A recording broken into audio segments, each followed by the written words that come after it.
Hello everyone, जैसे कि आपने मेरी प्रीवियस वीडियो में देखा कि मैंने वाद्यों के प्रकार लिखे थे, वाद्यों के प्रकार आपके सामने प्रेजेंट किए थे। आज हम रामायण और महाभारत कालीन वाद्यों के बारे में डिस्कस करेंगे कि रामायण और महाभारत काल में जो वाद्य हुआ करते थे उनके बारे में डिस्कस करेंगे।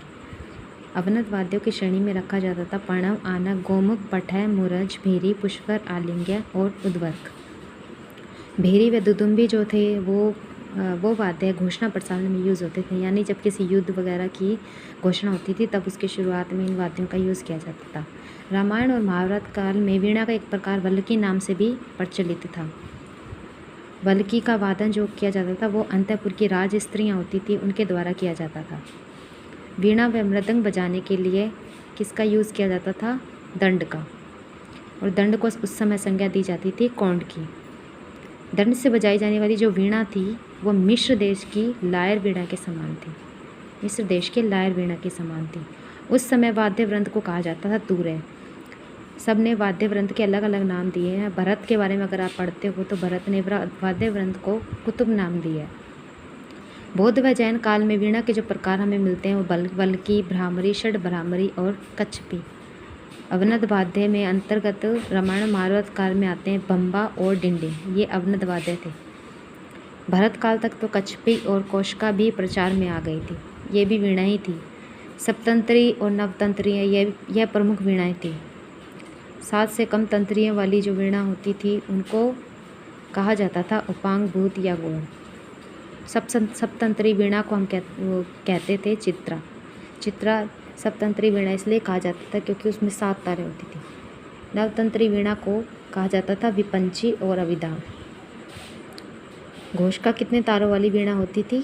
1 तार वाली वीणा होती थी। घोषका 1 तार वाली वीणा थी।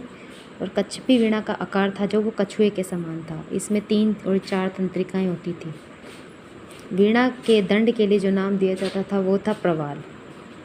वीणा के ऊपरी चमड़ी से निर्मित भाग को कहते थे कुकुब या प्रसेवक। वीणा के ऊपरी चमड़े से निर्मित भाग को कहते थे कुकुब या प्रसेवक। वीणा का कलेवर जो बनता था वो दंड या तुम्बा या कुकुम से बनता था। और वीणा में जहाँ तंत्रियाँ बांधी जाती थी उसको उपनाह नाम दिया जाता था। वीणा बजाने के लिए उपयुक्त जो चीज़ समझी जाती थी कांड, खंड या धनुषाकार गज से बजाई जाती थी। वीणा का जो नीचे वाला या ढीला स्वर होता था उसको मृदु स्वर कहते थे और वीणा का जो ऊंचा स्वर होता था उसको आयत कहते थे। भरत काल में वाद्यवृंद के लिए शब्द जो यूज़ किया जाता था वो कुतुब किया जाता था, जबकि रामायण और महाभारत काल में वीणा के लिए वाद्यवृंद के लिए तूर्य शब्द का यूज़ किया जाता था। वीणा पर जो बजाए जाने वाले जो बोल होते थे उनको धातु कहते थे और बोलों के समूह को करल कहा जाता है। वंशी का जो निर्माण था वेणु अथवा पीपल, ताम्र व रजत से किया जाता था। वेणु अथवा पीपल, ताम्र व रजत से किया जाता था। वंशित वादन में एक साथ बजाए जाते थे आलिंग्य, उद्वर्क और आंकिक। I hope you will enjoy my class जो मैंने आज आपको पढ़ाया। Thank you so much. Please subscribe my channel और इस वीडियो को ज़्यादा से ज़्यादा शेयर करो। Thank you.